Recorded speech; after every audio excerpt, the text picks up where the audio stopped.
وما صلينا وسلمنا على سيدنا وحبيبنا وشفينا قرة أعيننا سيدنا رسول الله صلى الله عليه وسلم في هذا المجلس مبارك في هذه التربة مباركة هدية منا واصلة ورحمة منك نازلة وبركة شاملة وصدقة متقبلة نهديها ونقدمها ثواب هذه القراءة إلى روح سيدنا وحبيبنا وشفيعنا قرة أعيننا سيدنا رسول الله محمد بن عبد الله صلى الله عليه وسلم وأهل بيته وأزواجه وذريته وأنصاره وأصحابه وأحبابه أجمعين ثم إلى أروع جميع سادتنا أولياء الله المقربين في مشارق الأرض إلى مغاربها برها وبحرها سورا سادتنا أولياء المقربين أهل المعلاء والبقيع وأهل الزم والفرد والأقدر أجمعين وأهل حضرموت كلهم أجمعين خصوصا سيدنا مولانا المهاجر الله أحمد بن عيسى بن الله أحمد بن عيسى سيدنا صلى العظام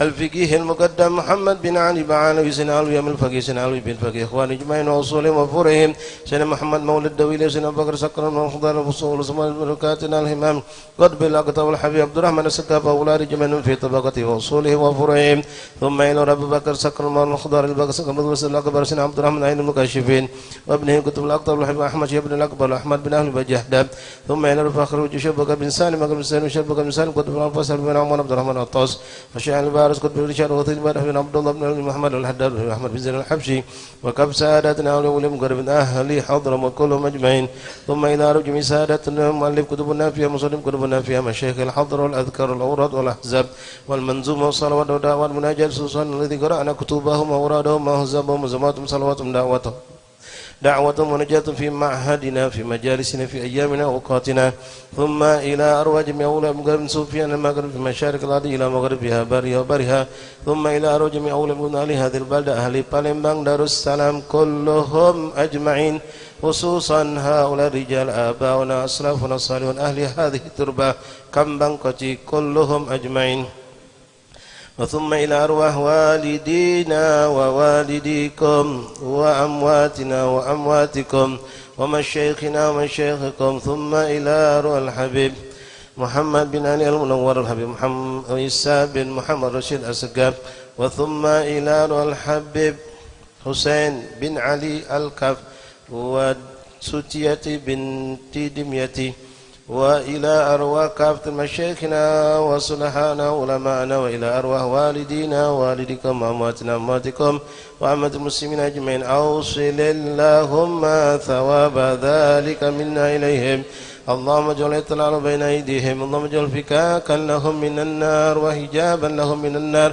وسترا لهم من النار اللهم اغفر لهم وارحمهم وعافهم واعف عنهم اللهم اغفر لهم وارحمهم وعافنا واعف عنهم اللهم ادخل في قبورهم روحا والريحان والبشارة والأمان والفشة والرضوان جعل قبورهم روضة من رياض الجنان اللهم أعد علينا من بركاتهم وأسرارهم وأنوارهم وعلومهم كراماتهم ونفعاتهم في الدين والدنيا والآخرة اللهم أدخل في قبورهم روحا والريحان والبشارة والآمان والفشة والرضوان واجعل قبورهم روضة من رياض الجنان اللهم ربي فانفعنا ببركاتهم واهدنا الحسنى بحرمتهم وأمتنا في طريقتهم ومعافاة من الفتن ربي فانفعنا واهدنا الحسنى بحرمتهم وأمتنا ومعافاة من الفتن رب فانفعنا ببركتهم واهدنا الحسنى بحرمتهم وآمتنا في طريقتهم ومعافاة من الفتن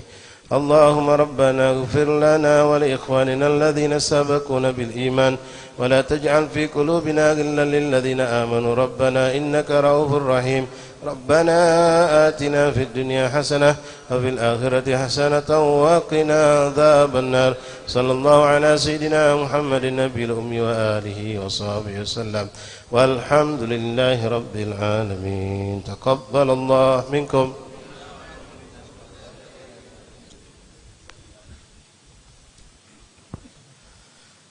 الفاتحة وقراءة منظومة اعتبال للأبصار للإمام الحبيب محمد بن حسين بعبود. نوينا بقراءة هذه المنظومة بما نوى صاحب المنظومة حبيبنا محمد بن حسين بعبود بما نوى آباؤنا وأسلافنا الصالحون في اجتماعهم في ليلة 27 في مسجد البعلوي التريم حضرموت حديث المصطفى صلى الله عليه وسلم ما يتعلق به إسراء والمعراج الحبيب صلى الله عليه وسلم. نسألك أن تدخل نيتنا في نيتهم وعملنا في أعمالهم وأخلاقنا في أخلاقهم. نوينا بمنا آباؤنا مشايخنا وأساتذتنا علماؤنا باجتماعهم على إخواني وأحباب في ذكرى احتفال إسراء والمعراج النبي محمد صلى الله عليه وسلم، أن الله يدخل نياتنا في نياتهم وأعمالنا في أعمالهم وأخلاقنا في أخلاقهم. فنسألك يا الله بارك لنا في اجتماعنا هذه الليلة المباركة وبعد هذه الليلة في كل اجتماعنا في ذكرى إسراء والمعراج النبي محمد صلى الله عليه وسلم. تكرم علينا كرم تكرم البركة الصالحين حسي ومعنى ظاهر وباطن. ونسألك جعلها ببركة هذا الاجتماع أن ترفع وتدفع وتصرف عنا وعن المسلمين عامة وعن بلاد إندونيسيا خاصة البلاء والوباء والمرض والسقام والألم والفتن والموضوع والوطن، وتشفي مرضانا يا ربنا، خصوصا من أوصلهم بالشفاء. الشريفة شفاء بنت شهاب بن شهاب، الشريفة فائزة بنت أحمد بن سمير، وكل من أوصلنا بالشفاء من إخوان أصحابنا أحبابنا، نشفيهم يا ربنا شفاء عاجلا شفاء لا يغادر سقما ولا ألما. رزقنا التقوى والاستقامة واختمنا بحسن الخاتمة على دين صالحة جالبة لكل خير دافئة لكل شر لنا ولكم جسمين وإلى حضرة النبي. الفاتحة. أعوذ بالله من الشيطان الرجيم. بسم الله الرحمن الرحيم. الحمد لله رب العالمين الرحمن الرحيم مالك يوم الدين. إياك نعبد وإياك نستعين اهدنا الصراط المستقيم صراط الذين أنعمت عليهم غير المغضوب عليهم ولا الضالين. Amin. Minta maaf ikhwan yang sebelah sini bisa naik ke atas. Bisa mungkin orang 12 15 kosong pojokan. Pojok kosong naik ke atas.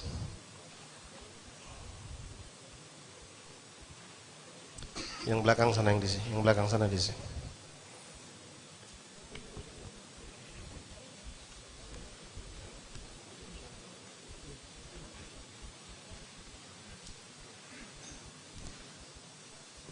يا رب بالمختار فرج كربنا وأمدنا بسر للإسراء.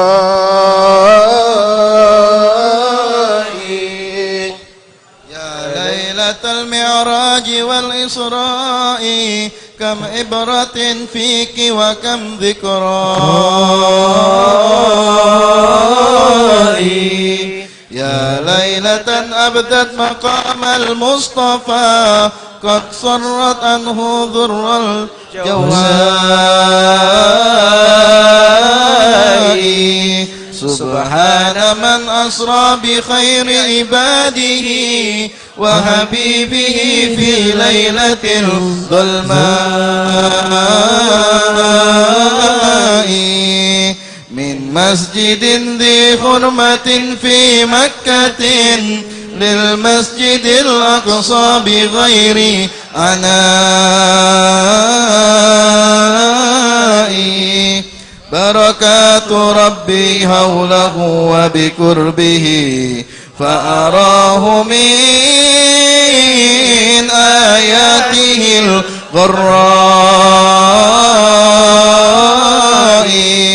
ركب البراق واخذ بركابه جبريل يهرسه من الأعداء. وبطيبة قال الأمين له إلى هذه تهاجر الموطن الآباء. صلي لربك ركعتين فمن هنا أيضا تفارق موضع الأحياء.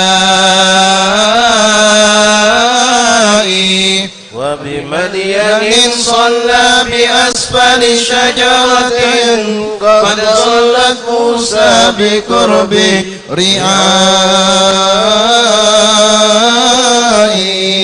وبطور سيناء المقدس سره صلى النبي هناك وسط عرائي. وببيت لحم للمسيح وأمه صلى الرسول لخالق الأشياء. وتعقب الإفريت إثر نبينا من فيه شعلة ناره الحمراء. فتلا النبي دعاء جبريل الأمين فخر مسروعا على صخراء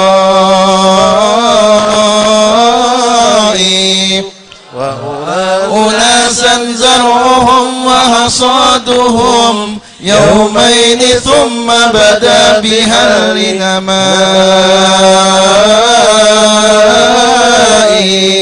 جبريل أخبره كيف سؤاله وأجابه أهل الجهاد أولئك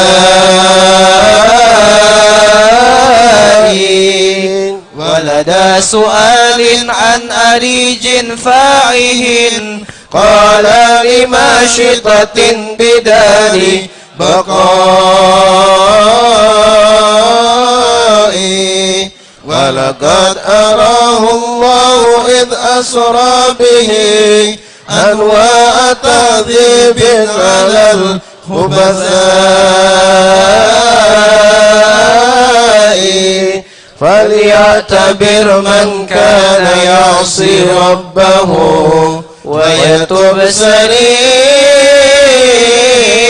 قبل حل فنائي وأتى على واد فحس نبينا بشذا نسيم عاطر وغناء صوت الجنان نسيمها وأريجها تشتاق للخنفاء والسلهاء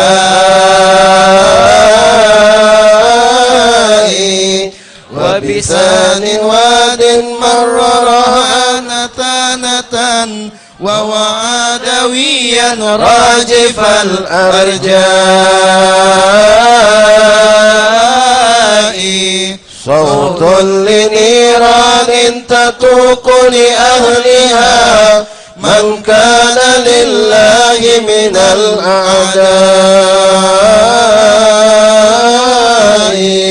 من فتنة الدجال يا صاحي استعذ فلقد رآه بعينه الأوراء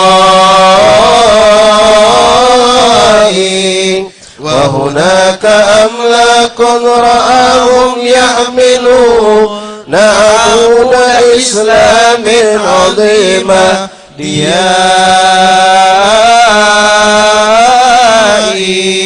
وبأرض شام يؤمرون بوضعه فالشام قد صارت إلى الخلفاء ودعاه للتوحيد والتنصير صوتا ما استجاب له بكل إباء وبدت له الدنيا بصورة غادة حسناء لم تحظى برد دعائي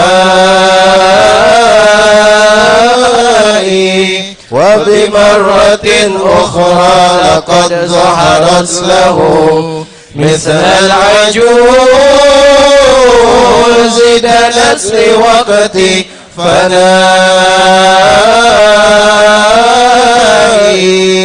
وتعرض الشيخ اللعين له يناديه هلما فباء بالإخزاء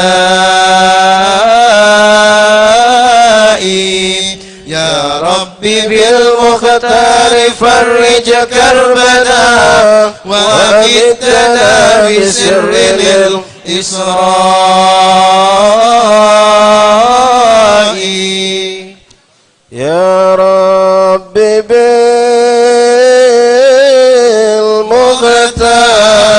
فرج كربنا وأمدنا بسر الإسراء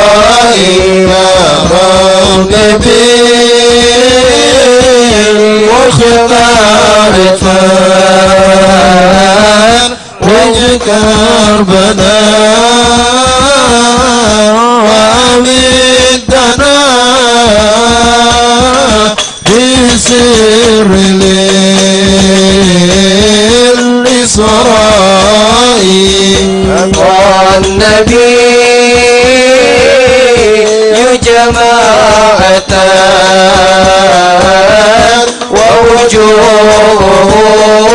ووجوههم تهكي مصاب بها هدى وسنائي فهم الغليل ومستعين سبدروا بتحية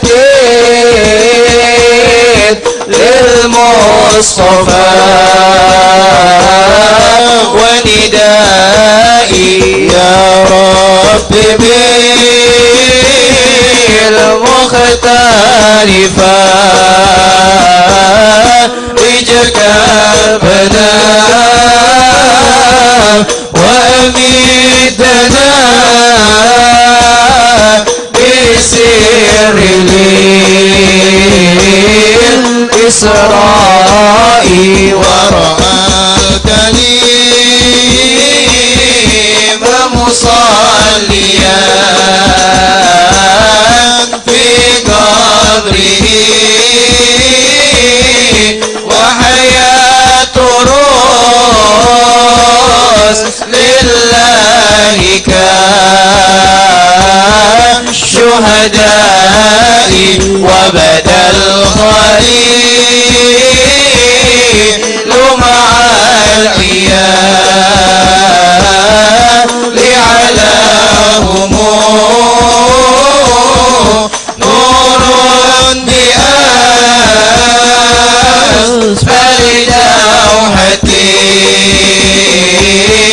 خضراء يا رب بالمختار فرج كربنا وأمدنا بسر للإسراء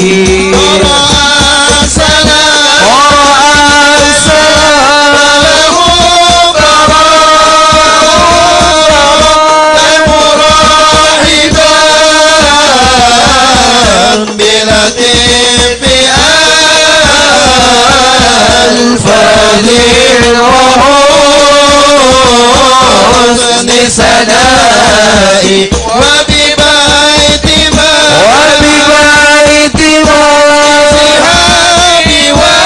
صحابي ولها له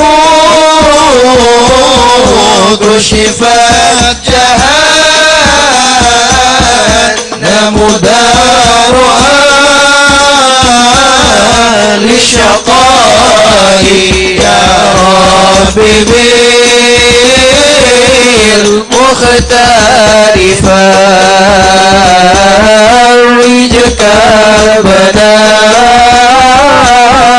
وأمدنا بسر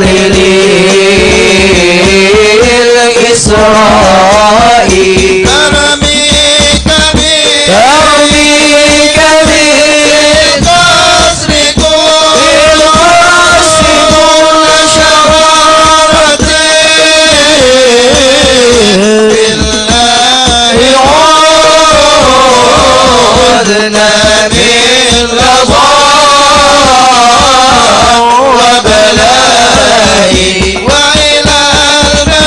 وإلى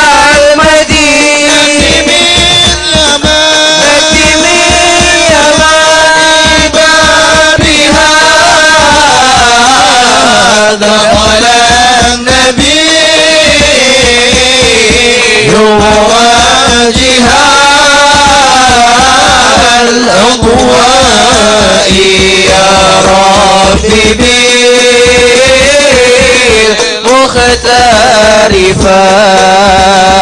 فرج كربنا وأميتنا بسر الإسراء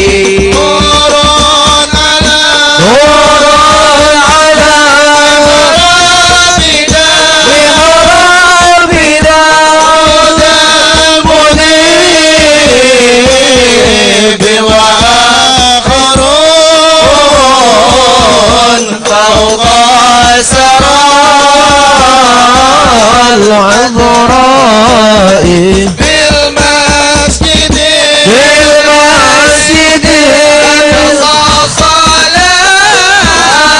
صلاة تحية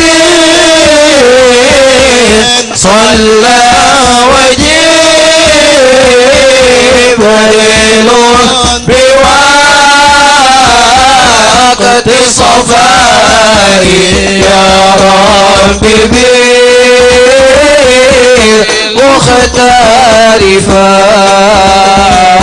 فرج كربنا وأميتنا بسر الإسراء حتى إذا كل نبي قد أتى وملائك نزلوا إلى الأنحاء جبريل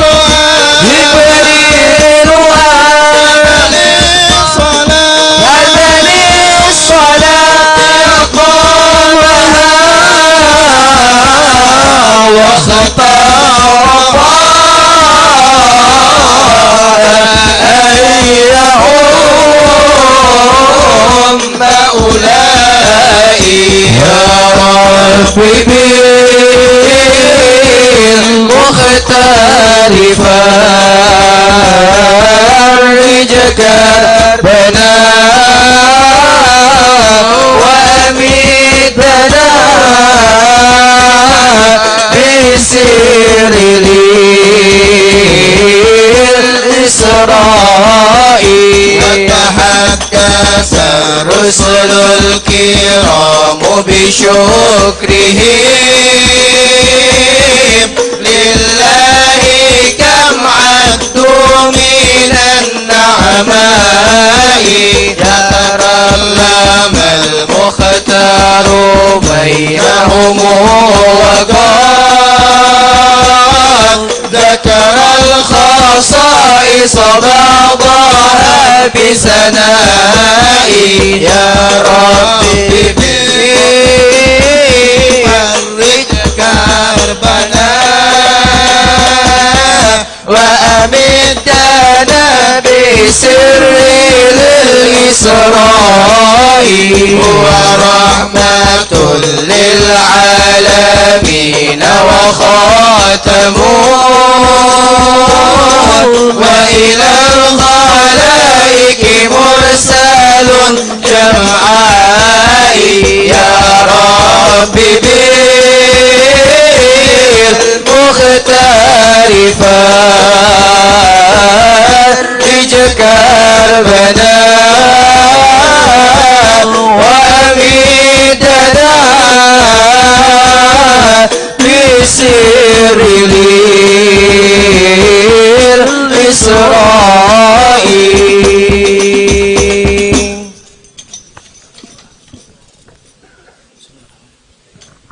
يا ربي بالمختار فرج كربنا وأمدنا بسر الإسراء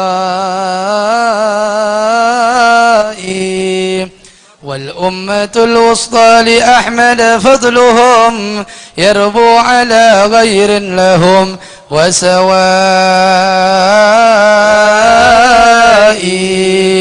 وكتابه الفرقان تبيان لما قد كان من شيء من الأشياء وتذاكروا إذ ذاك فيما بينهم الساعة الحق على استخفاء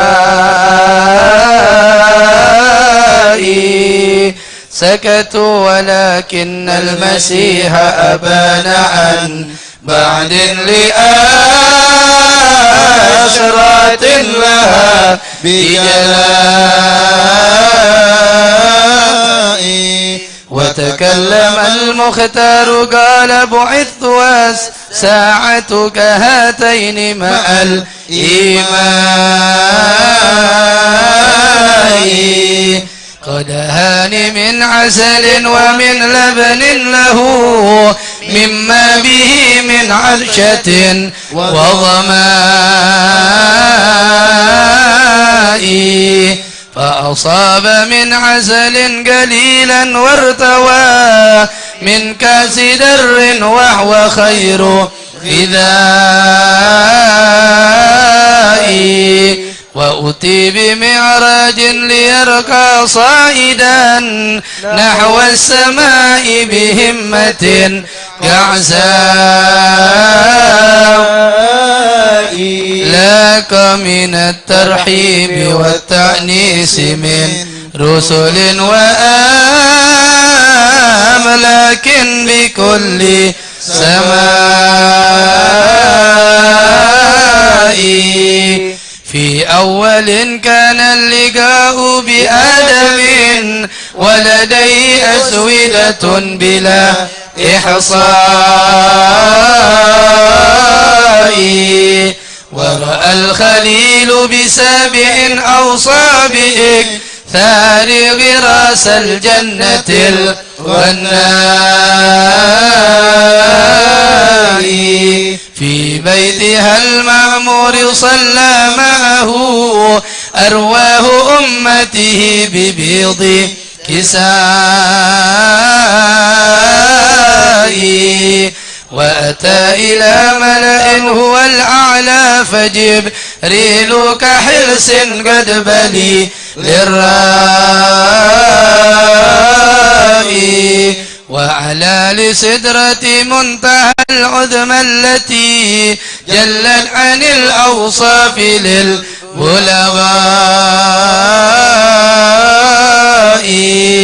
من عسجد أوراقها ولورقة منها تذل الخلق باستيفاء أمثال غربان العظام ملائك لم يزأموا التسبيح صبح مساء تأويلها أرواه أمة أحمد ماتوا على الإسلام في السعداء من أصلها تنساب 4 أنهر نهر لخمر ثم نهر الماء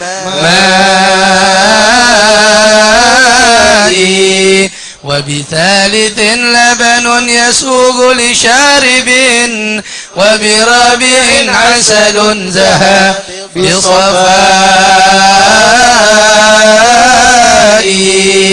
والكوثر الموعود موردنا غدا ينساب من حفائق الإرواء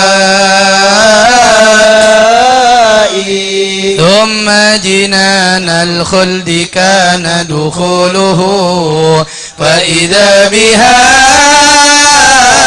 ما لا رأوا رائي والأذن للإنسان ما سمعت به في القلب لم يخطر لدى العقلاء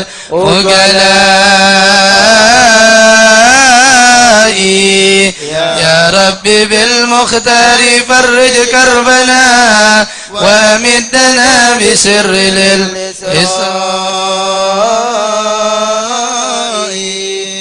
يا رب بالمختار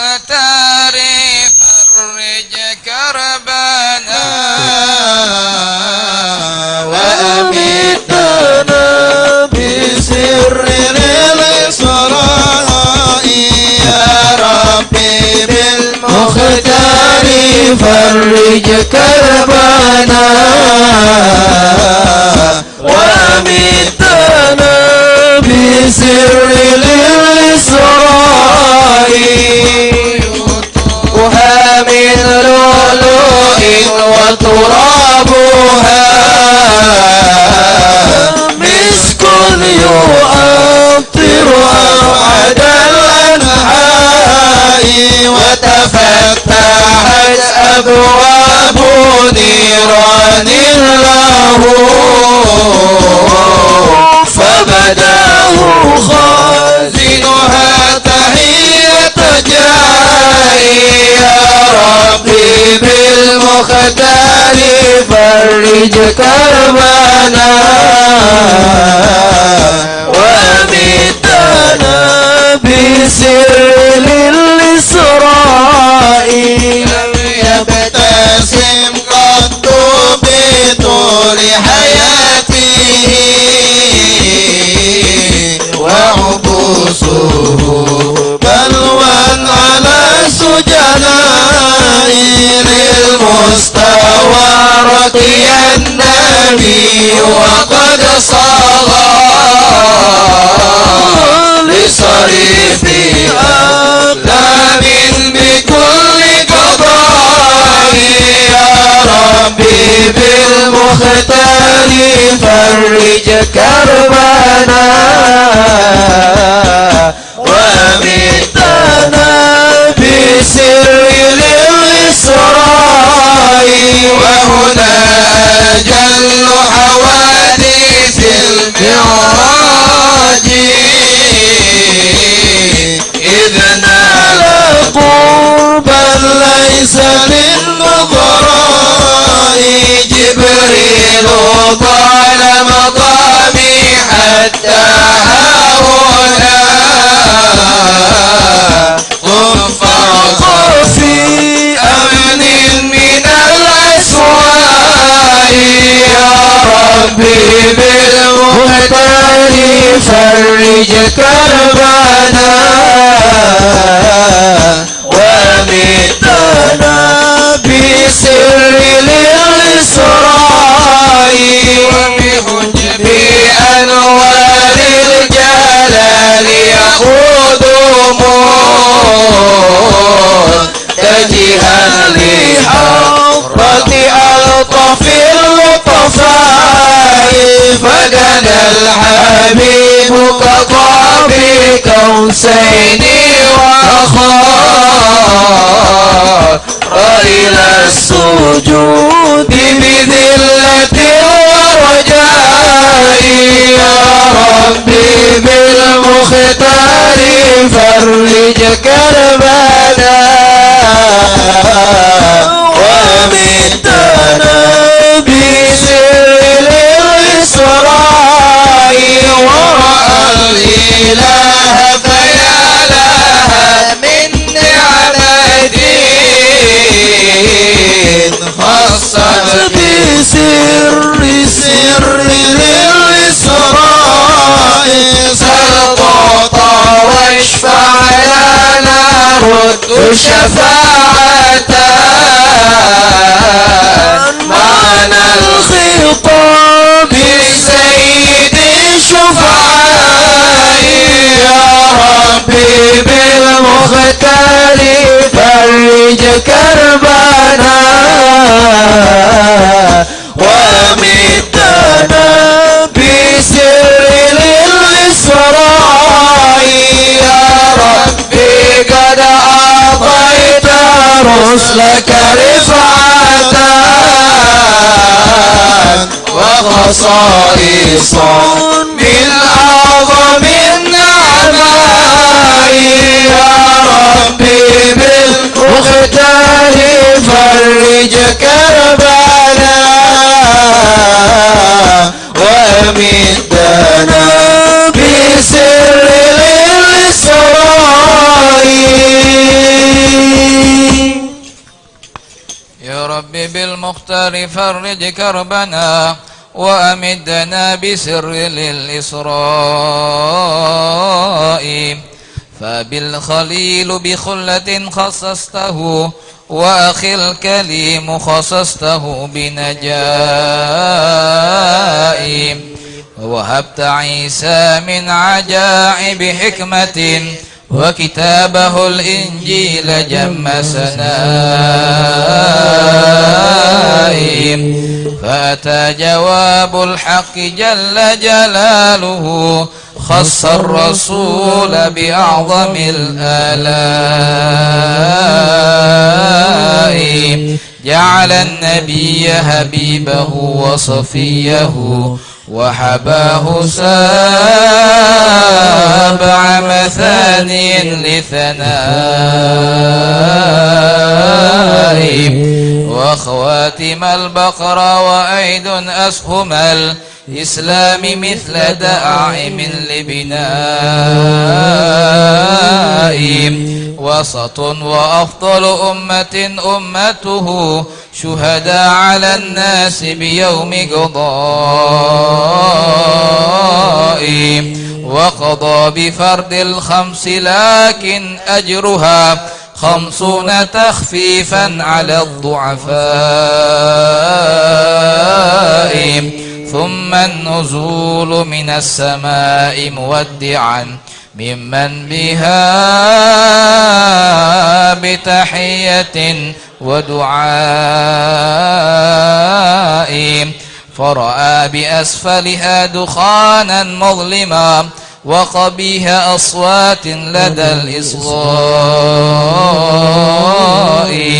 تلك الشياطين تحوم على عيون الخلق كي لا يفكروا بعلاء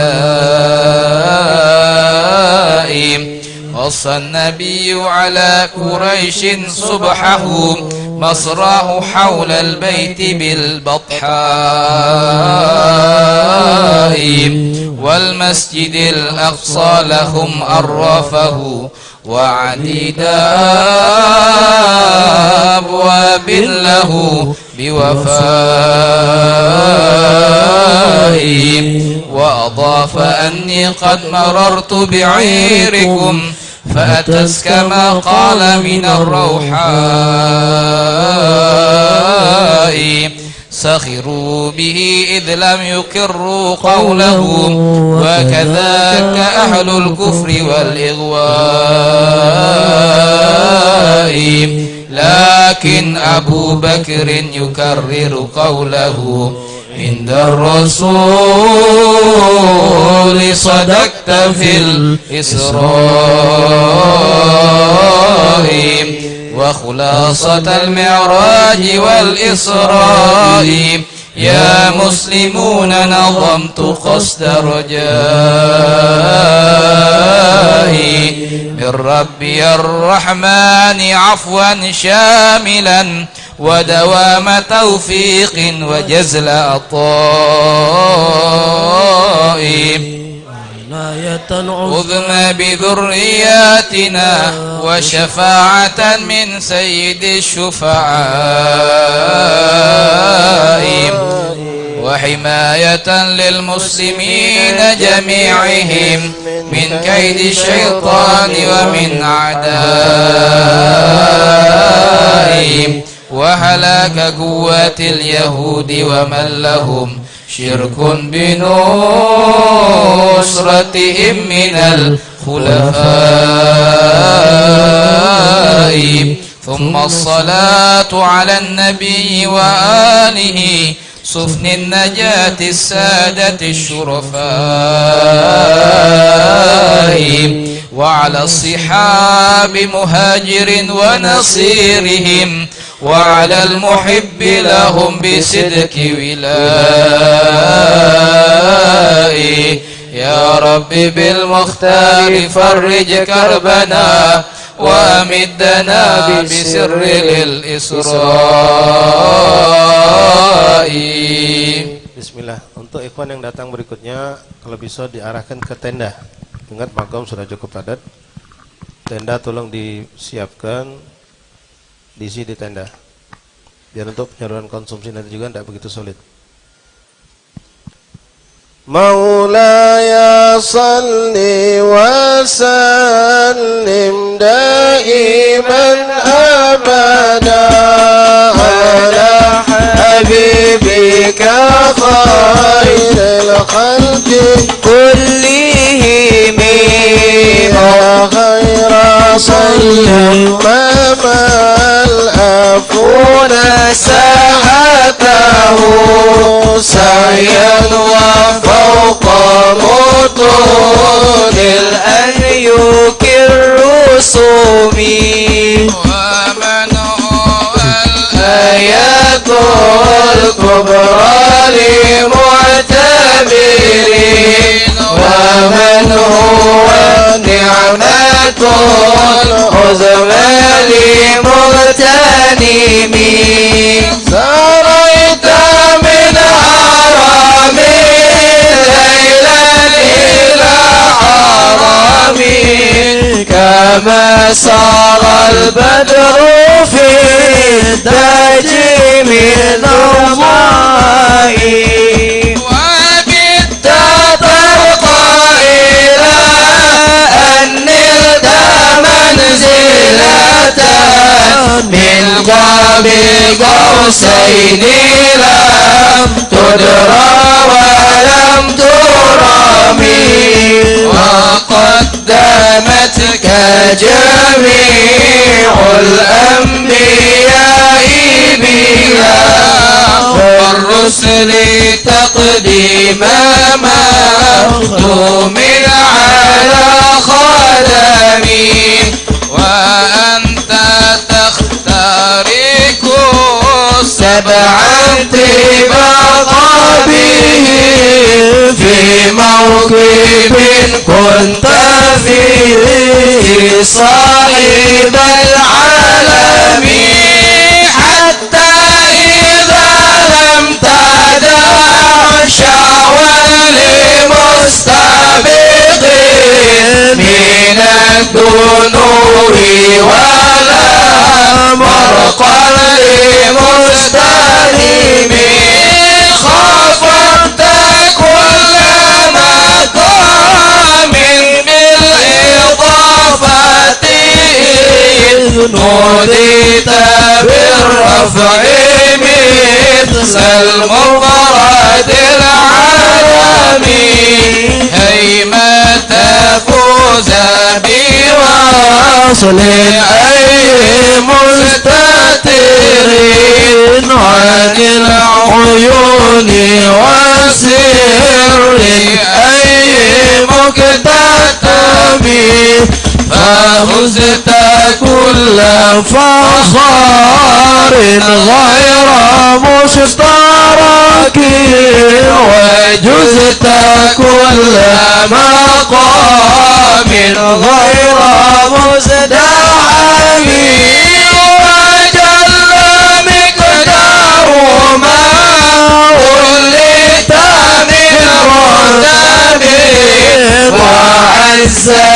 إدراك ما وليت من نعم بشرى لنا معشر الإسلام إن لنا من العناية ركنا غير منهدم لما دعا الله داعينا لطاعته بأكرم الرسل كنا أكرم الأمم مولاي صل وسلم دائما أبدا على حبيبك خير الخلق كلهم اللهم صل وسلم وبارك عليه وعلى آله بسم الله الرحمن الرحيم الحمد لله رب العالمين والعاقبة للمتقين والصلاة والسلام على سيدنا محمد وعلى آله وأصحابه أجمعين آمين.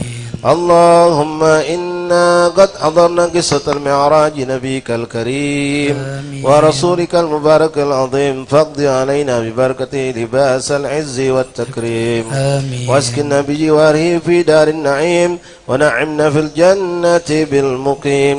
اللهم إنا نسألك بجاه النبي المصطفى وآله وأصحابه أهل الصدق والوفاء أن تكون لنا معينا وشفيعا، وموعنا من الجنة غرفا، وارزقنا بجاهه عندك قبولا وعزا وشرفا. اللهم إنا نتوسل إليك بنبيك المختار وآله الأطهار سادة الأبرار أن تكفر عنا الذنوب والأوزار. يا الله يا عزيز يا جبار، واحرسنا من جميع المحاسد والمفاسد والمكاره والمخاوف والأخطار، واجمع بيننا وبينه في دار القرار، وتقبل منا ما قدمناه من يسير أعمالنا في الإعلان والإصرار. وارحمنا يا الله برحمتك، واغفر لنا يا الله فإنك أنت الغفور الغفار. اللهم إنا نعوذ بك من الهم والغم ومن الجهل والكسل والحزن ومن العجز ومن الجبن والبخل، ونعوذ بك من غلبة الدين وقهر الرجال. اللهم تقبل شفاعة سيدنا محمد الكبرى، وارفع درجته العليا، واعطه سؤله في الآخرة والأولى كما أتيت إبراهيم وموسى. اللهم اجعل سيدنا محمدا من أكرم عبادك عليك كرامة، ومن أرفعهم عندك درجة، ومن أعظمهم خطرا، ومن أمكانهم شفاعة. اللهم اتبعه من أمته وذريته ما تقر به عينه، واجزي عنا خير ما جزيت نبينا عن أمته، واجزي الأنبياء والمرسلين كلهم خيرا. وصل وسلم على سيدنا محمد وآدم ونوح وإبراهيم وموسى وعيسى وبينهم من الأنبياء والمرسلين، صلاة وسلاما دائمين إلى يوم الدين. اللهم اغفر لنا ولوالدينا، اللهم اغفر لنا ولوالدينا، اللهم اغفر لنا ولوالدينا، ولمن شهدنا في الدين، ولمن حضر ولمن غاب عنا من المسلمين أجمعين، ولمن أوصانا وأوصيناه بالدعاء. اللهم اكتب السلامة والصحة والعافية علينا وعلى جميع الحجاج والغزاة والمسافرين في برك وبحرك وجوك من أمة سيدنا محمد سيد المرسلين. آمين. اللهم طهر قلوبنا من الرجس الحسي والمعنوي والأدناس، وأعذنا من شر الجنة والناس. اللهم لا تحيينا في غفلة ولا تأخذنا على غرة، واجعل آخر كلامنا من الدنيا يا مولانا لا إله إلا الله محمد رسول الله صلى الله عليه وسلم. اللهم انفعنا بها يوم لا ينفع المال ولا بنون إلا من أتى الله بقلب سليم. وأفضل الصلاة وأزكى التسليم على سيدنا محمد خاتم الأنبياء المرسلين وعلى آله وصحبه أجمعين. سبحان ربك رب العزة عما يصفون، وسلام على المرسلين، والحمد لله رب العالمين. بسر الفاتحة.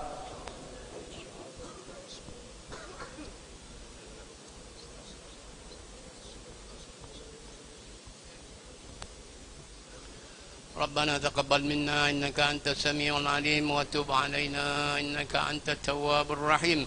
ربنا آتنا في الدنيا حسنة وفي الآخرة حسنة وقنا عذاب النار. دعواهم سبحانك الله وتحيتهم ما فيها سلام، وآخر دعواهم أن الحمد لله رب العالمين.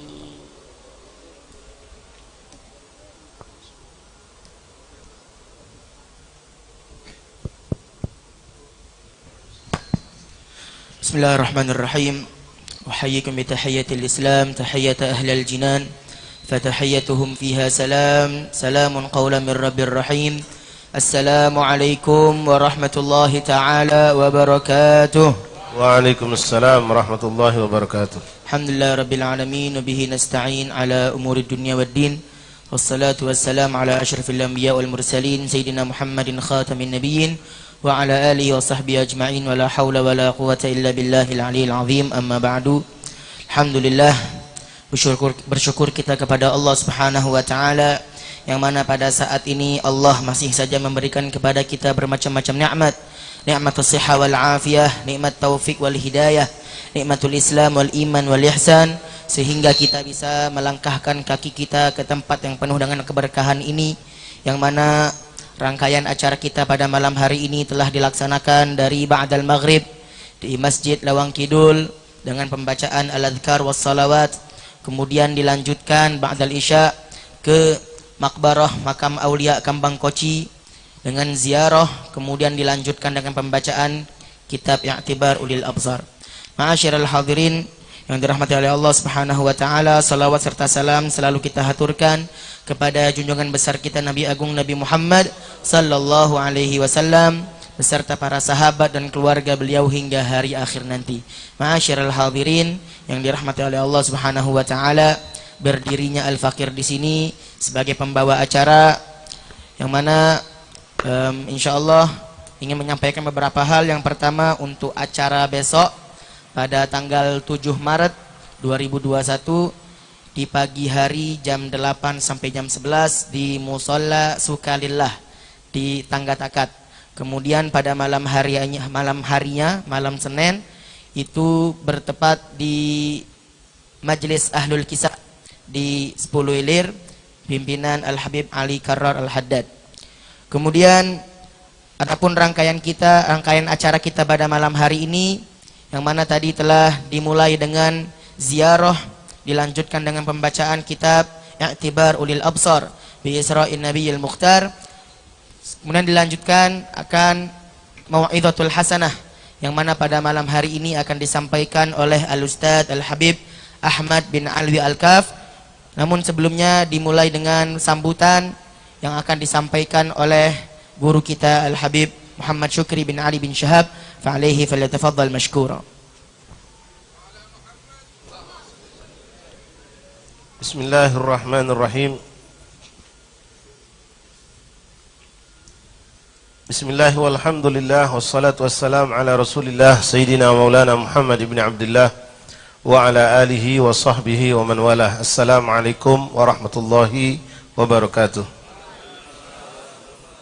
Alhamdulillah, thumma alhamdulillah, lakal hamdu syukra ya Rabbana. Kita bersyukur pada Allah SWT yang kembali mengizinkan kita untuk berkumpul di pemakaman yang penuh berkah ini, pemakaman para awliya Allah yang kita yakini tidaklah kita masuk kecuali ke tempat ini kecuali mendapatkan banyak keberkahan dari sisi Allah Subhanahu wa taala. Mudahan kedatangan kita memang sebagaimana banyak di antara kita ikhwan merindukan kembali kumpul di sini. Mungkin 3 bulan kita tidak sempat kumpul dari semenjak terakhir Maulid Rasul sallallahu alaihi wasallam di ini tempat. Insyaallah bukan cuma kita yang rindu pengen kumpul di Makam Aulia, tapi mereka pun para aulia Allah merindukan kita kumpul di tempat mereka. InsyaAllah tidak seorang keluar dari tempat ini kecuali mendapatkan hajat-hajatnya dari sisi Allah, mendapatkan ampunan dosa dari sisi Allah, dan insyaAllah jauhkan segala bala dan musibah, dan insyaAllah kita diberikan istiqamah oleh Allah untuk selalu di pintunya Allah, di pintu dan di jalannya Rasulullah SAW, dan mengikuti jejak mereka para aulia salihin.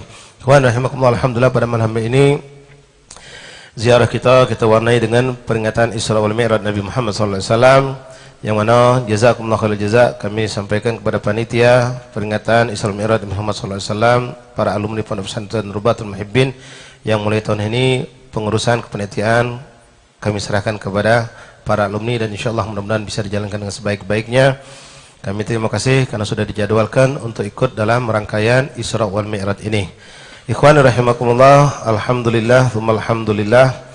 Kami ucapkan juga terima kasih sebanyak-banyak kepada pihak pelabuhan yang telah kerjasama dengan kami, memberikan peluang, kesempatan, memudahkan urusan sehingga kita bisa berkumpul pada malam hari ini.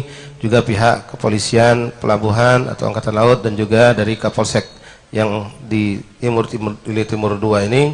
Kami ucapkan terima kasih banyak, dan semua ikhwan yang telah membantu berkhidmah, baik dengan bantuan materialnya ataupun dengan pemikirannya, dengan tenaganya, dengan fasilitas segala macam yang antum berikan, hanya Allah war Rasul yang bisa membantu antum, yang bisa membalas jasa-jasa antum, dan insyaallah kita semua mendapatkan syafaat dari mereka para aulia Allah.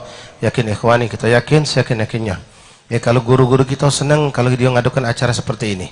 Dia gembira ketika mampu ngumpul ke orang untuk berzikir, untuk ingat sama Allah, ingat sama Rasul. Apalagi mereka para aulia Allah. Kalau guru kita kadang-kadang ketika senang setelah acara gembira, kita dinjuknya ucapan jazakumullah khair, barakallahu fikum, macam-macam doa, bangsa dia punya sesuatu diberikannya. Wallahi ikhwan, mereka aulia Allah lebih dari guru kita yang masih hidup. Karena mereka benar-benar merasakan hakikat daripada keberuntungan duduk di majlis-majlis seperti ini. Karena dulu mereka seperti inilah keadaan mereka. Mudah-mudahan Allah Subhanahu wa taala memberkahi kita, dan mudah-mudahan insyaallah tahun ini rangkaian Isra Mi'raj bisa sampai selesai tuntas. Tidak seperti tahun tadi ya, lakulihal ya, niat kita sudah niatkan tapi baru jalan separuh, datang Covid ini. Walaupun Covid insyaallah kita berusaha, kita jalankan ya protokol kesehatan semampu kita, dan insyaallah tapi kita yakin Palembang dijaga Allah, Palembang diberikan keselamatan aman insyaallah, dan kita berharap di luar Palembang pun mudah-mudahan fitnah daripada Covid ini pun dihilangkan dan diangkat oleh Allah Subhanahu wa taala. Sekali lagi kami ucapkan terima kasih kepada rekan-rekan telah membantu dengan segala bentuk bantuannya. Mudah-mudahan kita semua dikumpulkan Allah bersama baginda Rasul, bersama para salaf, para aulia salihin. Amin humma amin. Kepada para asatis, para persyiban, atas kehadiran antum menambahkan keberkahan majlis, kami sekali lagi ucapkan ribuan terima kasih. Dan sebagai penutup, minta maaf ikhwan kalau ada kekurangan-kekurangan di majlis ini, terutama yang duduk di tenda barangkali agak kurang nyaman, barangkali ada bahasanya dan lain-lain. Minta maaf, inilah keadaan yang kita dapatkan, tapi alhamdulillah ini suatu nikmat yang besar. Kalau kita pikir dengan uang yang ada di daerah banjir itu, ya, nak duduk cak ini tidak bisa mereka. Ya, nak kumpul macam ini tidak bisa. Begitupun daerah yang tidak banjir tapi dilarang untuk kumpul-kumpul seperti kita, alhamdulillah dimudahkan Allah. Ini saja ikhwan, mudah-mudahan kita semua dipanjangkan Allah dalam istiqamah taat kepada Allah. Mari kita sama-sama dengarkan tausiah, nasihat dari guru kita yang mulia Al-Habib Sayyid Al-Fadil Ahmad bin Alwi Al-Kab hafizahullah wa ta'ala betul hayati, falahi faddal mashkura. Sallu ala Muhammad.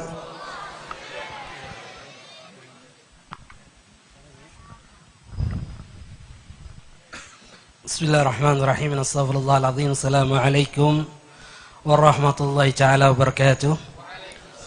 Alhamdulillah, salatu wassalam ala rasulillah Muhammad ibn Abdullah wa alihi wa sahbihi wa mawala, wa la hawla wa la quwata illa billah, amma ba'd.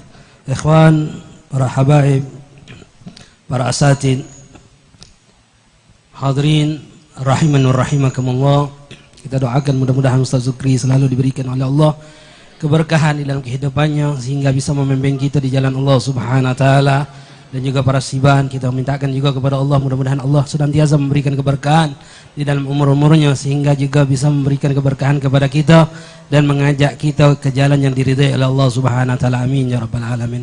Ikhwan mustami'in hadirin rahiman wa rahimakumullah, Isra wal Mi'raj memang menjadi rutinan bagi kita umat Islam, tidak lain mengingatkan kepada kita suatu perintah yang agung, perintah yang luar biasa yang Allah perintahkan tentang masalah salat 5 waktu. Ikhwan, bagaimana pandangan syariat tentang perintah salat tersebut? Di antaranya yang pertama, pandangan syariat Islam tentang perintah salat. Perintah salat adalah salah satu perintah yang dimana Allah Subhanahu wa taala langsung memerintahkan tanpa wasitah, tanpa perantara. Artinya Allah Subhanahu wa taala memerintahkan salat kepada Nabi Muhammad itu langsung. Allah mendatangkan Nabi Muhammad lalu Allah perintahkan untuk masalah salat. Allah perintahkan zakat tapi Allah perintahkan melalui wasilahnya. Allah perintahkan puasa dan berbagai macam perintah, tapi Allah melalui perintah-perintah tersebut, semua perintah melalui wasilah-wasilah tersebut, para anbiya, para malaikat-malaikatnya Allah Subhanahu wa taala. Illa salat, kecuali salat. Perintah salat adalah langsung perintah Allah Subhanahu wa taala, menunjukkan pandangan syariat Islam salat mempunyai kedudukan tinggi di dalam syariat Islam. Kemudian salat Allah jadikan rukun Islam yang kedua setelah syahadatain. Setelah seorang itu masuk salat, setelah seorang itu masuk Islam, maka perintah kedua adalah tentang masalah salat, rukun yang kedua. di dalam rukun Islam. Lalu yang ketiga, perintah sholat dimulai dari anak umur 7 tahun. Diwajibkan kepada walinya untuk memerintahkan anak untuk melakukan sholat ketika umur 7 tahun. Dan hukum perintah ini, hukumnya adalah fardu kifayah bagi wali terhadap anak tersebut. Artinya, jika bapaknya atau ibunya tidak memerintahkan anak itu sholat ketika anak itu umur 7 tahun, yang berdosa bukan hanya bapak ibunya saja, tapi walinya. Siapa walinya? Min jihatil ab wal dari sebelah bapak, sebelah ibu, semuanya dosa. Siapa? Bapaknya, ibunya, kakeknya, neneknya, mamangnya, bibiannya bertanggung jawab untuk memerintahkan anak itu sholat. Karena hukumnya fardu kifayah. Artinya kita tidak bisa menutup mata tentang keponakan kita yang meninggalkan sholat. Kita tidak bisa menutup mata terhadap cucu-cucu kita yang meninggalkan sholat. Tidak bisa kita orang. Kenapa? Ketika orang tuanya lalai memerintahkan anak itu sholat, yang berdosa siapa? Semuanya, karena hukumnya adalah fardu kifayah. Bukan fardu ain bagi orang tuanya, tapi hukumnya adalah fardu kifayah. Arti fardu kifayah, jika satu saja yang melakukannya, maka yang lain terlepas hukum tersebut. Tapi jika tidak ada yang melakukannya, semuanya berdosa. Bayangkan ikhwan, berapa banyak maksiat kita karena lalai di dalam hal seperti itu. Karena kita menganggap, Ustaz itu kan sudah ada bapaknya dewek, bapaknya yang bertanggung jawab. Enggak, kita selagi mamangnya bertanggung jawab juga. Ustaz itu cucu aku ada bapak umatnya yang bertanggung jawab, aku udah kata lagi urusan sudah kawin lepas tanggung jawab. Enggak ya kawan, kita sebagai orang tua tidak pernah lepas tanggung jawab terhadap anak-anak kita walaupun dia sudah menikah, tetap akan dimintakan pertanggungjawaban oleh Allah Subhanahu wa taala. Wabil khusus sekarang ini musim liburan. Kalau dulu bangun pagi karena sekolah, sekarang ini udah kata lagi sudah. Kelalaiannya tingkatnya lebih tinggi lagi untuk memerintahkan anak-anak kita sholat ketika masuk waktu sholat subuh. Ketika masuk waktu zuhur, perintahkan sholat zuhur. Dan bahkan diwajibkan untuk mengqadha. Jika artinya ketika sholat subuh tinggal baginya, wajib bagi kita perintahkan kepada anak itu tetap sholat. Habib sudah selesai sholatnya, sudah waktunya, sudah siang. Apa lepas perintah sholat? Tidak. Tetap perintahkan sholat. Umur 7 tahun. Lalu syariat mengatakan apa? Umur 9 tahun ke atas, umur 10 tahun wajib dipukul. Wajib hukumnya. Wajibnya apa? Fardu kifayah lagi, bukan fardu ain. Artinya salah satu daripada wali daripada anak tersebut harus memukul anak itu ketika anak itu meninggalkan sholat. Dan syariat tidak menganjurkan ketika pukulan ini untuk memaafkan anak itu. Karena tujuan pukulan itu adalah tarbiyah, pendidikan terhadap, bukan tujuannya untuk nyakitin anak. Makanya dalam syariat ada aturan untuk memukul anak. Tidak sembarangan kita boleh memukul anak. Bahkan Anda pernah dengarkan satu kalimat dari para ulama-ulama kita, tidak ada sampai kepada kami satu riwayat pun Rasulullah pernah memukul anak-anak. Masya Allah. Artinya ikhwan, pukulan itu pun ada aturannya. Umur 7 tahun dia tidak meninggalkan salat, tidak boleh dipukul kita orang, karena dia meninggalkan salat tersebut. Tapi dengan syadid, ancaman, awas, tidak sholat. Awas, tidak sholat. Umur 7 tahun, awas, tidak sholat. Ayo sholat, awas, tidak sholat. Ancaman. Bisyadid, perintah tersebut. Artinya boleh pukul lah? Tidak. Umur 10 tahun, pukul. Artinya pukulannya fardu kifayah kalau bapaknya, ibunya, kakeknya, neneknya, mamangnya, bibiannya tidak memukul anak itu, yang berdosa siapa? Semuanya. Lihat pandangan syariat tentang perintah sholat. Artinya yang menjaga memerintahkan anak itu sholat, semuanya rame-rame bertanggung jawab memerintahkan anak itu sholat. Bukan hanya urusan bapak ibunya saja yang bertanggung jawab di hadapan Allah nantinya tentang lalainya ketika dia memerintahkan sholat kepada anak-anaknya. Tapi ini urusan siapa? Mamangnya, bibiannya, kakeknya, neneknya. Min jihatil ab wal dari sebelah bapak dan sebelah ibu. Ikhwan, Masya Allah. Pukul itu anak. Perintahkan pukul itu anak. Ketika dia meninggalkan salat umur 10 tahun. Kenapa? Karena sampai ketika anak itu balik, maka lepas tanggung jawab orang tua. Maka apa yang harus dilakukan oleh agama syariat Islam? Mengambil alih tentang perintah tersebut. Cukup, kata agama. Cukup bagi orang tuanya ketika anak itu sudah balik. Kenapa? Karena aturan syariat yang akan berlaku kepada anak tersebut. Ikhwan, rahimanur rahimakumullah. Apa hukuman bagi orang yang meninggalkan salat? Orang yang mencuri, maling. Hukuman uang yang maling, apa hukuman syariatnya? Potong tangan. Kita kena, sering kita dengarkan, potong tangan. Kalau maling, potong tangannya. Kalau mabuk, cambuk 40 kali.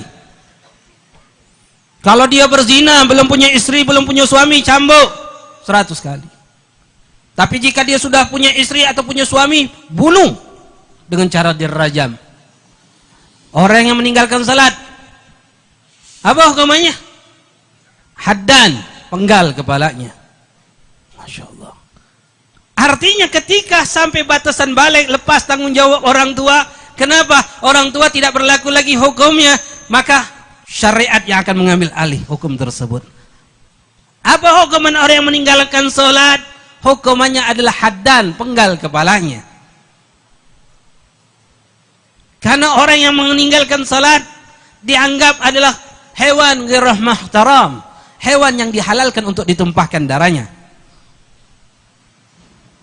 Jangan nengah setengah-setengah ceramah nih. Jangan sambil tidur nengahnya.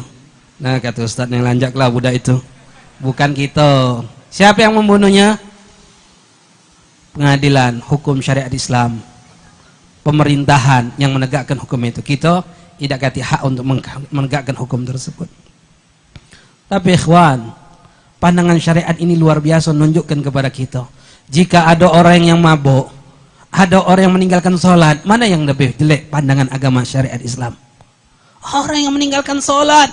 Orang mabuk cambuk saja 40 kali, tidak dibunuh. Tapi orang yang meninggalkan salat bunuh. Ada orang yang maling, mencuri. Pandangan syariat bagaimana? Orang yang mencuri hanya potong tangannya, tapi orang yang meninggalkan salat bunuh dengan cara dipenggal. Ada orang yang berzina, belum punya istri, belum punya suami, dan ada orang yang meninggalkan salat, maka pandangan syariat terhadap orang tersebut, maka yang lebih jelek adalah orang yang meninggalkan salat. Artinya orang yang meninggalkan sholat itu bukan perkara sepele, bukan hal biasa saja dalam pandangan syariat Islam, tapi masalah itu masalah yang azim. Kenapa orang yang seperti itu harus dipenggal kepalanya? Karena salat, kata Rasulullah SAW, imaduddin, wa man agamaha faqad agamaddin, wa man tarakaha faqad hadamaddin. Karena salat adalah tiang daripada agama. Yang menegakkan solat artinya dia telah akan menegakkan agama. Tapi meninggalkan solat, dia akan merobohkan agama. Sebelum agama roboh, maka orang-orang yang seperti ini harus dibinasakan dalam syariat Islam. Masya Allah. Ikhwan, rahimanur rahimakumullah. Luar biasa pandangan syariat tentang orang-orang yang meninggalkan solat. Mempunyai kedudukan yang tinggi di dalam syariat Islam tentang masalah salat. Jangan menganggap remeh tentang masalah salat. Allah di dalam masalah salat. Wajib kita perhatikan tentang masalah salat. Baik itu waktu salat subuhnya, zuhurnya, asarnya, maghribnya, isyanya. Perhatikan anak-anak kita, perhatikan cucu kita, perhatikan keponakan-keponakan kita, masalah salatnya. Berapa banyak kita sering telepon-teleponan dengan keponakan yang di jauh, yang di luar kota, kita telepon tanya apa? Gimana belajarnya? Gimana kabarnya? Sekolah di mana? Ranking berapa? Itu yang ditanyakan. Na'udzubillah, summa na'udzubillah. Itu bukan urusan kita, dan kita tidak akan diminta pertanggungjawaban tentang itu semua. Tapi yang akan dimintakan pertanggungjawaban adalah tentang masalah sholat dia. Cak mano sholatnya? Perhatian tidak di dalam sholatnya? Hal itulah yang akan Allah pertanyakan kepada kita orang. Sampai-sampai syariat mengatakan haddan orang yang meninggalkan salat. Ikhwan rahimani rahimakumullah. Perhatikan tentang masalah salat. Jangan kita pernah menganggap remeh tentang masalah salat. Bagaimana salaf kita orang perhatian terhadap anak-anaknya salat, bahkan bukan hanya di dalam salat, tapi lebih tinggi lagi perhatian mereka adalah di dalam salat berjamaah. Kita sering dengarkan kisah-kisah mereka bagaimana para salaf-salaf kita, pendahulu-pendahulu kita orang ketika memperhatikan anak-anaknya salat berjamaah di masjid. Sampai ketika mendengarkan ketika anaknya tidak sholat berjamaah atau orang tuanya tidak melihat anaknya sholat berjamaah, maka sang orang tua akan bertanya, "Hai nak, sholat tidak kau berjamaah?" "Sholat, wahai ayah." "Sholat di mana kau?" "Di masjid itu, wahai ayah." "Siapa sampingmu?" "Si fulan, ayah." "Siapa samping kananmu?" "Siapa kami samping kirimu?" "Si fulan, ayah." Maka sang ayah akan membawa anak itu mencari si fulan yang dikatakan anak tersebut, lalu bertanya, "Wahai fulan, kau lihat anakku sholat tadi?" "Oh iya sholat, aku lihat dia sampingku." "Apa cukup seperti itu?" "Enggak, dia bawa lagi anak yang sebelah kirinya di sampingnya." "Hai fulan, kau tadi sholat di sebelah kirinya ini anak?" "Iya, dia sholat samping kiriku." Artinya pandangan mereka tentang sholat berjamaah luar biasa perhatiannya. Bagaimana keadaan kita orang di zaman sekarang ini?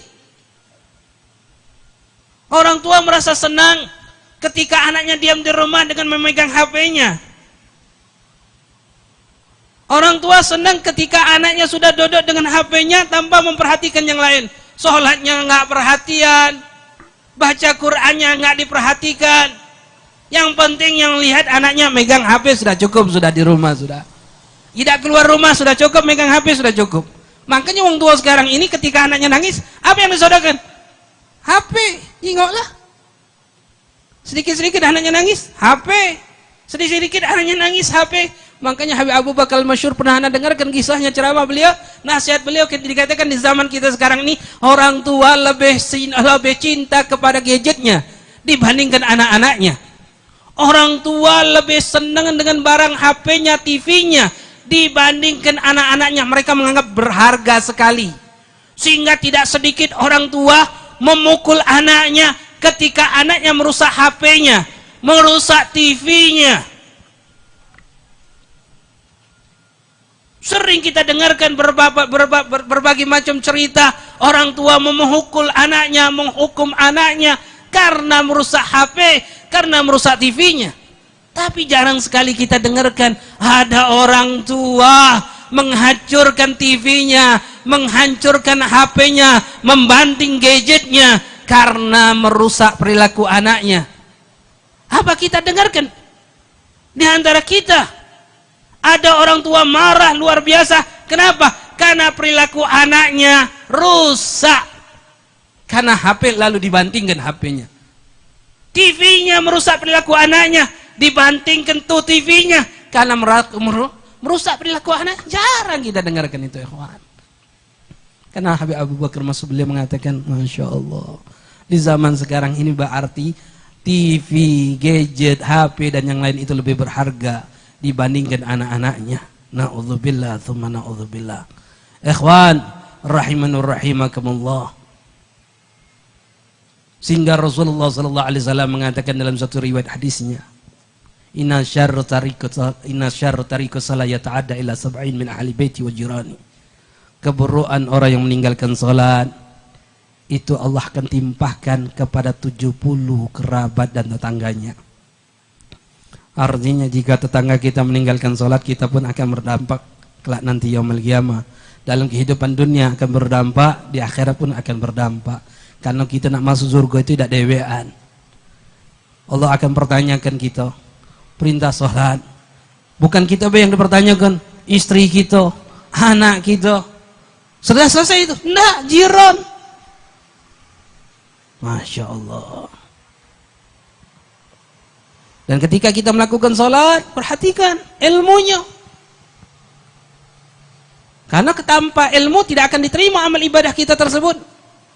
Ibnu Ruslan dalam syair Zubat, beliau mengambil satu hadis Rasulullah SAW mengatakan, wa kullu man bighairi ilmi ya'malu amaluhu mardudatun la tuqbalu. Orang yang melakukan suatu amal ibadah tapi tanpa didasari ilmunya, maka amalnya mardud, ditolak, la tuqbalu, tidak akan diterima oleh Allah. Salat tak ngerti cara wudu yang benar, tidak diterima oleh Allah. Salat tidak mengerti cara menutup aurat yang benar, tidak diterima oleh Allah. Salat tidak mengerti tentang mandi wajib yang benar, tidak diterima oleh Allah. Salat tidak membaca Fatihah dengan benar, tidak diterima oleh Allah. Ada syurut sehat salah, ada syarat sahnya salat, ada syurutul wujub, ada syarat diwajibkan seorang itu salat. Di dalam syarat itu, ketika kita melakukan salat, di dalam rukun-rukunnya ada syarat sahnya takbiratul ihram. Dalam kitab Safinah, syarat sah takbiratul ihram, Masya Allah, ada 16. Satu syarat tidak dilakukan, maka tidak sah takbirnya. Kalau takbirnya tidak sah, salatnya tidak sah. Pakai ngomong pula, Ustadz, kan kalau tidak tahu tidak apa-apa. Sering tidak kita ngomongkan hal seperti itu? Ustadz, kalau tidak tahu tidak apa-apa. Itu doktrin syaitan. Itu doktrin syaitan. Artinya menurut kita, kalau tidak tahu tidak apa-apa, berarti yang masuk surga itu wong yang tidak tahu galau. Yang paling banyak masuk neraka adalah wong yang tahu. Ngapa? Karena tahu berdosa. Tidak tahu tidak apa-apa. Hilang agama ini, syariat.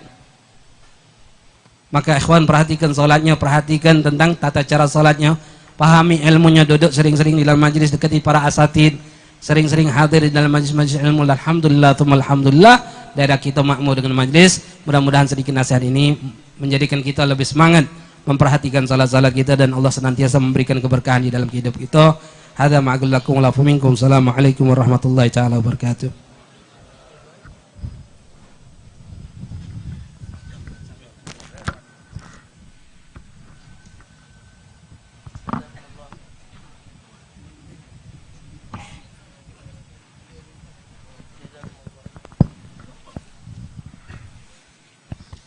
Jazakumullah khairul jaza pada Al-Habib Ahmad bin Ali Al-Kaf. Semoga nasihat yang beliau sampaikan bermanfaat untuk kita semua, dan semoga kita menjadi lebih semangat dalam menjaga solat 5 waktu kita.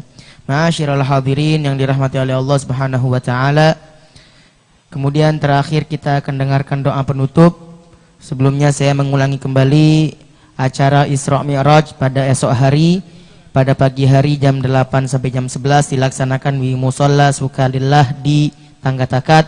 Kemudian pada malam harinya ba'dal isya di Majelis Ahlil Kisah di 10 Ilir. Kemudian kita pintakan doa penutup pada Al-Habib Muhammad Syukri bin Ali bin Syahab, fa'alaihi falyatafaddal.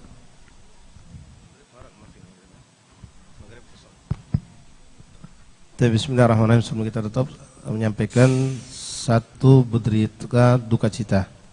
Ikhwan rahimakumullah, subhanallah, kita dalam hitungan 2 minggu ini kehilangan banyak orang-orang tua yang soleh yang diwafatkan Allah. Diawali orang tua daripada guru kita Ustaz Alwi Habib Isa bin Muhammad Rashid bin Syahab Al-Asgab. Lalu lama dari situ menyusul orang yang juga tidak kita ragukan kesolehannya, Al-Habib Muhammad bin Ali Al-Munawwar rahimahumullah. Subhanallah, hari ini kita dapat berita juga cerita lagi, ada satu lagi habaib sepuh yang wafat, dan kita pun yakin ini orang soleh karena beliau semasa hidupnya selalu rajin sholat berjamaah di musola dan selalu rajin duduk di majelis taklim. Ketika kami mengunjungi beliau, yang dikeluhkan oleh beliau, anak ini masih kepengen nak ke masjid, anak ini masih kepengen nak ke musola, cuma tidak kuat lagi, kata beliau. Habib Husain bin Ali Al-Kaf, ya, seorang sepuh, habaib sepuh yang Masya Allah kita yakin kesolehannya. Beliau wafat tadi petang, sore tadi. Jenazah ada di kampung Al-Haddad, ya, di kampung Haddad. Mungkin besok insyaAllah badal asar disolatkan di Masjid Al-Haddad insyaAllah ta'ala. Yang tidak ada halangan hadiri, Tuhan. Menyolatkan salat jenazah orang-orang yang soleh itu akan mendatangkan keberuntungan buat kita. Di samping ganjaran pahala, Allah lewat baginda Rasul menjanjikan ampunan dosa untuk kita. Karena orang-orang seperti itu adalah orang yang mendapatkan ampunan dosa. Ya, ghafurullah man shalla alaihi maghfurlah. Allah mengampuni dosa orang yang menyolatkan orang yang dosanya diampuni Allah. Jadi ikhwan, semakin banyak orang soleh, orang-orang tua ini yang wafat, kita harus lebih menjaga diri kita masing-masing. Karena selama ini sebagaimana hadis Rasulullah menjelaskan, azab Allah tidak diturunkan karena adanya orang-orang tua yang ahli ibadah. Di antaranya adanya bayi-bayi yang masih menangis dan ada hewan-hewan yang melata. Sekarang orang-orang tua kita yang soleh ini semakin hari berpulang ke rahmat Allah. Ulama pun banyak yang diwafatkan Allah. Nah, mari kita, tadi sudah disampaikan oleh Habib Ahmad bin Abdul Wahab, jangan jauh dari majelis, jangan jauh dari asatis. Ya, antum carilah 1001 alasan untuk ke majelis. Jangan cari 1001 alasan untuk tidak ke majelis. Ya, cari 1001 alasan, aku harus ke masjid, aku harus ke majelis, bukan 1001 alasan untuk tidak ke majelis. Itu. Jangan nunggu waktu luang baru ke majelis, tapi luangkan waktu untuk ke majelis. Banyak, wallah, luar biasa Palembang nikmat. Majelis asatis kita nikmat. Lebih lagi nikmat yang bukan kita ngelebihkan dari tempat lain. Di Palembang ini asatis kita buka kitab rata-rata, ngajarkan ilmu benar. Bukan cuma, maaf, mungkin banyak di daerah lain kita cuma diajak berzikir, salawat, asmaul husna, maulid, semua itu baik, tapi ilmu tidak dapat kita mungkin. Tapi di Palembang alhamdulillah ilmu yang diberikan kebanyakan. Jadi sangat rugi kalau kita tidak hadir. Ya, seperti yang beliau katakan tadi, kalau tidak tahu tidak apa-apa, itu cerita kalau orang baru masuk Islam barangkali. Ya, atau tinggal di hutan belantara yang jauh, tidak ada yang ngajari dia ilmu, tidak baca dia keluar untuk nyari ilmu. Kalau kita hidup di kota ulama, masya Allah di mana-mana, ustaz di mana-mana, kita tidak bisa jadikan alasan itu ketika ngadep Allah nanti. Na'udzubillah min dzalik. Atas nama pengasuh Majelis Zikir Ziarah bulan ini kami ucapkan kepada guru kita Habib Ahmad bin Abdul Wahab, terima kasih banyak atas tausiahnya, dan insyaallah kita dipertemukan lagi pada majelis-majelis berikutnya insyaallah taala. Qala Rasulullah sallallahu alaihi wa alihi wasallam, afdalu ma qultu ana wa nabiyyuna min qabli la ilaha illallah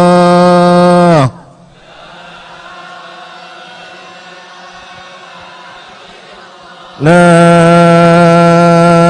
ilaha illallah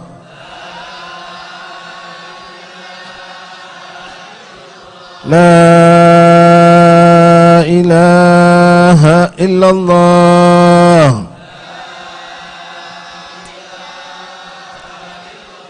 Muhammadur Rasulullah sallallahu alaihi wasallam.